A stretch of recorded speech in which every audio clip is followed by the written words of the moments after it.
গিন্নি, পৌষ পার্বণ তো পড়ে গেল। শীতের আমেজ, চারিদিকে পিঠের গন্ধ ছুটছে।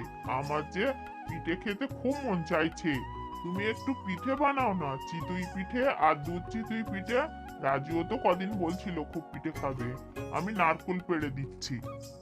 ঠিক আছে, তুমি আমাদের উঠানের গাছে নারকোল হয়ে আছে, শুকনো শুকনো থেকে কিছু নারকোল পেড়ে দাও।